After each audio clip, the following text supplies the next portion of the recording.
Coming up, the new abortion law in Texas is shaking up healthcare workers. We'll talk to one woman who is a strong advocate for Native women's reproductive rights. Plus, as soon as the Tokyo Olympics ended, the Paralympics started. We'll see how the Indigenous athletes did in Tokyo. I'm Patty Tawahungva. Join us for those interviews, plus headlines from Indian country today.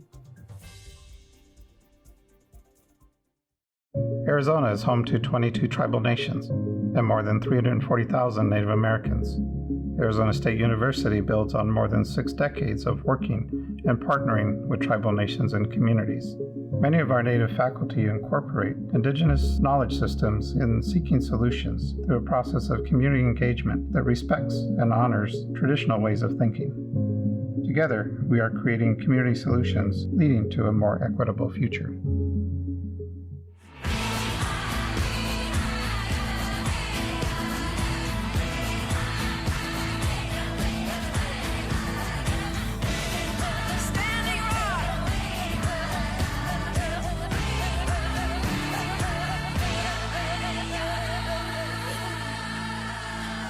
This is Indian Country Today. Esquili, yes, thank you for joining us. I'm Patty Tawahungva. U.S. Interior Secretary Deb Haaland joined Vice President Kamala Harris and former President George W. Bush at a 9/11 memorial service on Saturday. The memorial for the 20th anniversary was held in Shanksville, Pennsylvania, where Flight 93 was crashed into the ground by passengers who overtook the would-be hijackers. Haaland shared her reflections. My child is grown now. Many like them have little, if any, memory of that day when our nation came together in grief. But thanks to this memorial, they and other children will know the story of what happened here. A set of brave individuals who made the ultimate sacrifice for our country. Their story will live on. The attacks killed nearly 3,000 people and marked the start of a new era of fear, war, patriotism, and tragedy. President Joe Biden and former presidents Barack Obama and Bill Clinton spoke at the September 11th Memorial Plaza in New York City. A memorial service was also held at the Pentagon, the site of the third attack. And many journalists were in the midst of the rubble covering the terrorist attacks in New York. Charlie LeDuff was one of those journalists. He's Anishinaabe, and at the time of the attacks, he was a reporter for the New York Times. He reported from Ground Zero for a year after the attacks, and he helped write profiles of people who died in the Twin Towers. LeDuff also recalled Mohawk people who helped build the Twin Towers and the work they did once those towers collapsed. Throughout the year, there were a great many number of Mohawk brothers there, because if you know about the Ganawage Mohawk, they are iron workers from 5 generations. So they build skyscrapers, and they took the remnants of that death scraper away. LeDuff wrote a book about his experience covering 9/11 and other stories for the Times. His book is called Work and Other Sins: Life in New York City and Thereabouts. A new report is examining the effects climate change is having on Indigenous peoples, cultures, and territories across America. The Institute of Tribal Environmental Professionals is based in Arizona. Its report looks at the added strain tribes experience as they respond to climate events. More than 90 authors representing diverse entities and perspectives came together with the help of the Institute to create the report. Along with research and data, it also includes firsthand accounts from Indigenous people who have responded to climate disasters. Danae Citizen and director of the Institute, Anne Marie Chischili, says they wanted to amplify tribes' voices and recommendations. The report is the first of its kind to be produced in the U.S. An alliance to foster Native women in business is being formed in Idaho. The group includes several tribes in the state, as well as the Idaho Hispanic Foundation and the Idaho Women's Business Center. Its purpose is to help engage, educate, and empower Native American women to start and grow their own businesses. The Business Center developed a mini-series specifically for American Indian women, according to KMVT. The 4 primary topics include business planning, payment processing, e-commerce, and accounting. Kickoff events are being hosted by different tribes, with the next event set to be held in the Shoshone-Bannock tribe's territory. The hope is to offer a virtual hybrid model so Native women across Idaho can participate. Well, when the 125th Boston Marathon takes place next month, Kyle Sumatskaku will be among a handful of Indigenous runners at the starting line. He's Hopi and grew up in Moncopy, Arizona. He actually qualified for Boston with his finishing time at the Shiprock Marathon in 2019. He was set to run Boston last year when the pandemic hit and canceled that race. Sumatskaku spent the year training and helping out people in his village during the pandemic. This year, the Boston Marathon organizers have put a limit on the number of runners. Besides qualifying for the race, runners had to be invited. Sumatskaku received that invitation letter. He says he hopes other Native people can see that they too can reach their goals. My main vision / goal, always wanted to become ambassador representing the Hopi tribe, and not only for the Hopi tribe, along with Indigenous tribes out there as well. All Native Americans can fulfill their potential that they have and create opportunities, knowing that it can lead on to something great. This year, the race falls on October 11th, which is Indigenous Peoples Day. And after running Boston, Sumatskaku has more goals. He hopes to be the second Hopi to compete in the Olympics. Louis Diwanima competed in the 1908 Olympics and the 1912 Olympics. He won the silver medal in the 10,000-meter race. Long-distance running is a part of Hopi culture. And those are the headlines for Indian Country Today. I'm Patty Thalahungva. Coming up, the fight to get Native women the health care they legally are entitled to.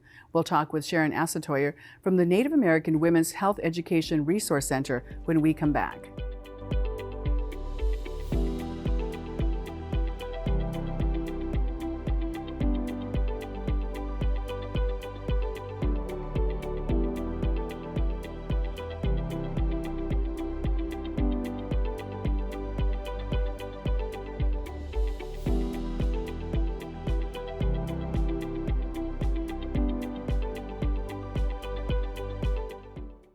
Native women are no strangers to government rules over their bodies and lives. Some would say they don't even have options when it comes to birth control.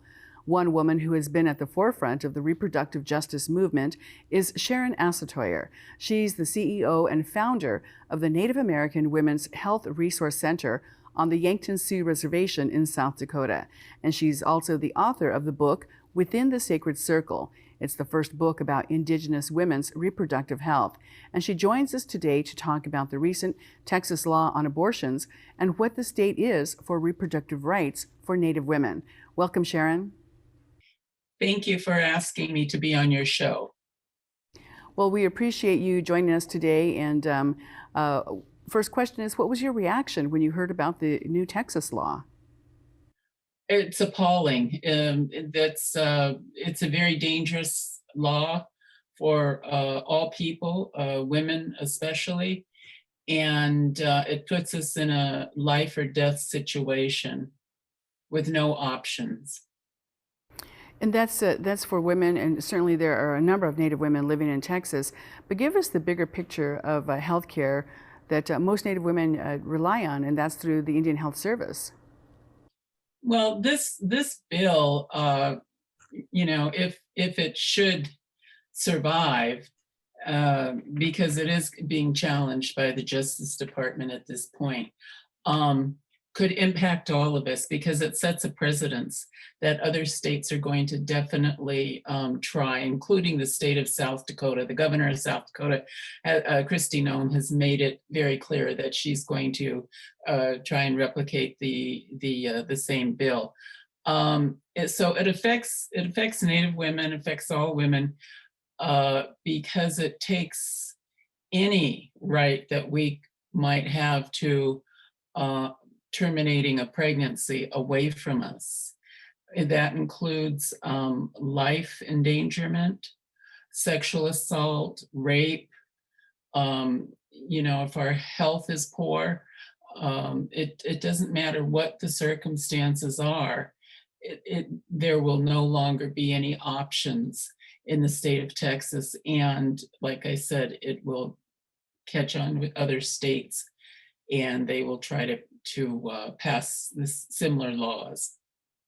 And certainly more than a dozen other states have passed very strict laws that prohibit abortions in their states, but this one goes a step further too in jeopardizing, average citizens who then can sue. And there's no limit on how many times a person can sue anyone who is assisting in the woman having the abortion. Yes. What happens is that there's a $10,000 bounty, and if, for instance, your friend is going to have an abortion in Oklahoma, and you get in the car with her and you drive her across the state line, you go to Oklahoma, that's aiding and abetting. So somebody could turn you in to collect that $10,000. If you make phone calls and find out information for someone, inquiry, it's a very dangerous law. It gets people to rat out, I guess, or to snitch on people for nothing. I mean, it just doesn't make a whole lot of sense, but it's another way of controlling women and our bodies. It's a whole power and control issue, and it's very dangerous. It's very dangerous because you don't know what the condition of the woman is. Why is it that she's choosing to do this? And it could be life-threatening. Now, you've talked about how Native women have had the decision on whether or not to have a family. Can you give us some examples on how this was played out in the past? Well, traditionally, the matters of women were left up to women and were not thrusted into the political arena for public scrutiny. Women had the respect. Her decisions were respected and were not questioned. And so she had her circle of women that she could turn to for the medicines that were necessary if she decided to terminate a pregnancy. Determining the size of her family was up to her, whether she was to have any children or not. It was clearly her decision and hers only. So all of a sudden, with contact comes all of these oppressive rules and laws and restrictions and religious beliefs that the male has the right to determine for us whether or not we would have a child. So that right there is a huge, huge controversy, and it's very difficult for us in a matter of a few generations to just accept all of this change. It's never been a part of who we are. It's always been something that we have had the right to do, and that's to make the decision over our own bodies. And when it comes to health care for Native people through IHS, the Hyde Amendment prohibits federal dollars to be spent on abortions, and with some exceptions. Can you talk a little bit about that and whether or not IHS is providing those abortions under those exceptions? Well, when the Hyde Amendment came and passed, it said there'd be 3 exemptions, and that would be life endangerment, rape, and incest, life endangerment, and rape. And under those conditions, you could have an abortion with federal dollars, and Indian Health Service is funded by federal dollars. However, Indian Health Service is not living up to its responsibility there. We had done a study on the Hyde Amendment and found that, in over 10 years, they'd done 25 abortions throughout all of its service units. And trying to get that information, we needed to get congressional assistance because Indian Health Service didn't want to share that information with us. They have a difficult time getting information from headquarters down into the service units, we still have staff coming over to our office, bringing women over there saying, here, this woman wants an abortion. Would you explain it to her? Would you, help her? Because they are under the impression that the gag order is still in effect, which was lifted years ago. So the whole issue of pregnancy termination of abortion is huge within Indian Health Service, and a lot of misinformation just throughout the agency itself exists. Well, President Bill Clinton appointed you to serve on the National Advisory Council for the Department of Health and Human Services. What did you learn from that experience? Well, it's pretty interesting. The Indian Health Service and how all of the other agencies within work, not necessarily together, but they do work. And Indian Health Service seems to be kind of in the parking lot, kind of in a sidebar. And it, a lot of things that occur there are overlooked, which is a very uncomfortable feeling because many things, like I'd said, the staff still think that the gag order is still in effect. We had to fight 5 years after everyone else was getting Plan B, the emergency contraceptive or the morning after pill, however you want to refer to it. We had to fight to get it, to get access to it. College students could get it in a kiosk on a college campus, but we still couldn't get it, or we didn't have access to it within our own Indian Health Service clinics and emergency rooms. And so we fought for it, we sued, and the last 6 months of Obama being in office, they promised that they would get it through for us, and they did. And we had to go all the way up to the White House to get what everybody else was already having access to. So that's what I mean. We're on the sidebar or the parking lot. A lot of things are overlooked that we could and should be having access to, but do not, like the mainstream. All right. Well, it's good talking to you, Charon Asetoyer. She's the CEO of the Native American Women's Health Resource Center. Thank you so much for joining us today. Thank you for asking me to be on your show. And when we come back, we'll take a look at how Indigenous athletes competed at the Paralympics.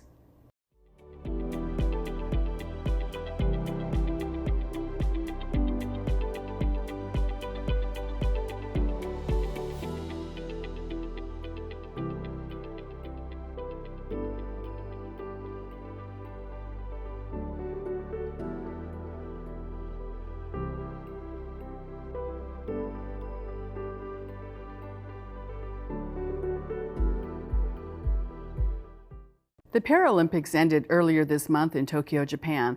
More than 4,000 athletes from 160 countries competed in the Games. Among them were a number of Indigenous athletes. Dan Ninham is a freelance journalist who writes about Indigenous athletes for Indiansports.com, and he also has a column in The Circle, which is published in Minneapolis, Minnesota. And he joins us now to give us a breakdown on how the Indigenous athletes competed at these Games. Welcome, Dan. Thank you. And we also have with us today Cheri Madsen, and she's one of the Indigenous athletes who competed at the Paralympics.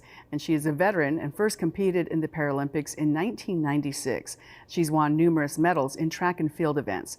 Cheri joins us now as well. Welcome, Cheri. Hi, thanks for having me.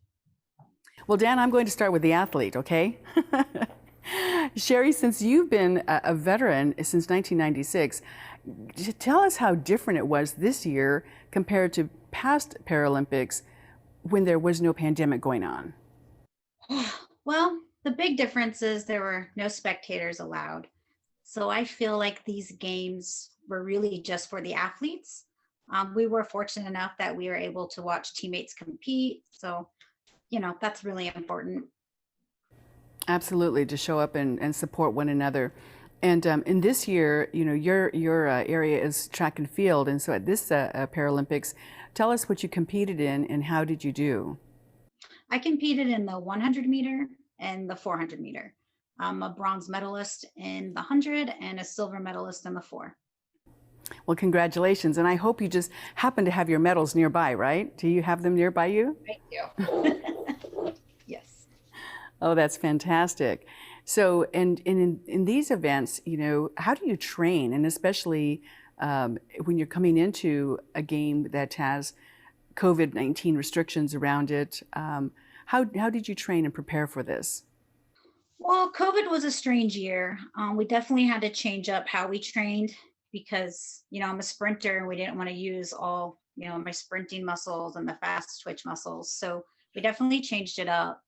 Um, by the time, you know, it kind of got closer to the games, I was training about 4 hours a day. I trained 6 days a week. So it's been nice to kind of come home and just kind of decompress a little bit and take a little bit of a break. It must have been strange to be there without family and without, you know, the fans and the crowd. It was definitely hard not to have my family there. You know, my main reason of coming back into the sport was so that I can share this experience with my girls. And it was just really sad that they couldn't be there. That was always the plan. We actually bought tickets and got reservations with hotels about maybe 2 weeks before the pandemic hit. So it was always the plan they were going to go. Oh gosh, you know, you can never tell with these, you know, I mean, who would have thought we'd be in a pandemic and having so many big events like this postponed? Dan, what was it like covering all of these Indigenous athletes who showed up there at the Olympics, Paralympics? Well, I was definitely in a research mode, and I talk about doing doctoral things after I retired in the last year, and this is one of them. But finding the Indigenous athletes was a challenge in one set because all of the countries, they don't self-report ethnic origin or race. And so I have to look into media reports. And I've had the media people in Australia and New Zealand and the US, they supported me very well, and they understand who their Indigenous athletes are and that they need to get the word out on them. And it's really definitely a plus for all of us. Give us an idea of how many kinds of sporting events the athletes competed in, the Indigenous athletes. Well, there are 22 sports that were in the Tokyo Paralympics. And looking at Team Australia, they had a swimmer, Ruby Storm, that is a bronze and silver medalist. Gold medalist Amanda Reed was in cycling.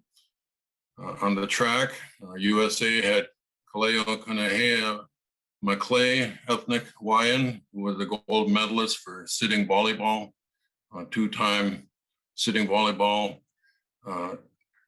Paralympic champions, and they've been competing against China for the last 4 Paralympics. Cheri, of course, for USA. We had New Zealand had 3 gold medalists.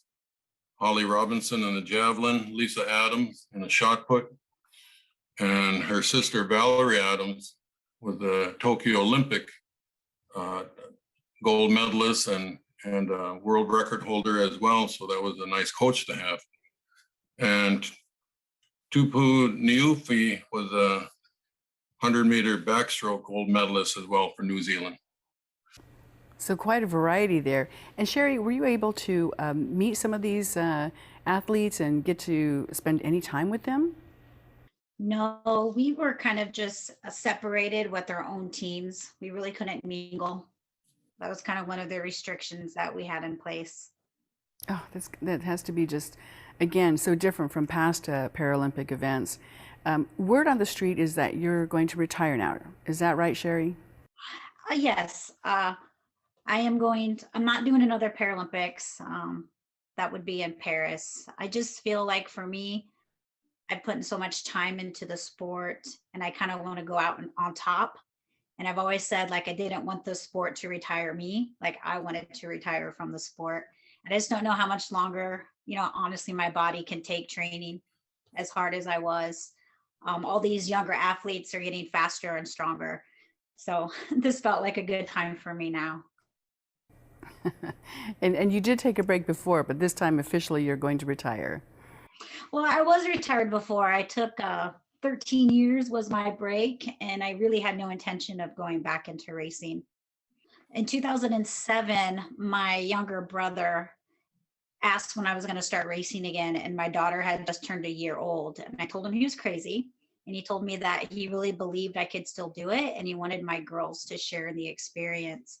Well, December of that year, him and my dad were killed in a train car accident. And so those words really stuck with me. So when I come back into racing, it was really kind of just to honor him. Well, coming home with 2 medals, I'm sure that was definitely an honor for him and for your family. Congratulations again. Thank you. And Dan, thank you so much for joining us again and giving us an update on the Paralympics. You're very welcome. And thank you for watching. Take care of yourselves. Your life is precious. I'm Patty Tholonghungva. Join us again tomorrow. Sometimes you got to take a stand just because you know you can. Oh, you got to run, you got to run.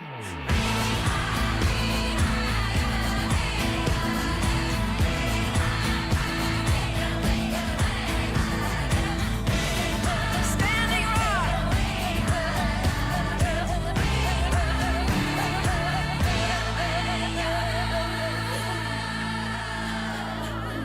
This is Indian Country Today.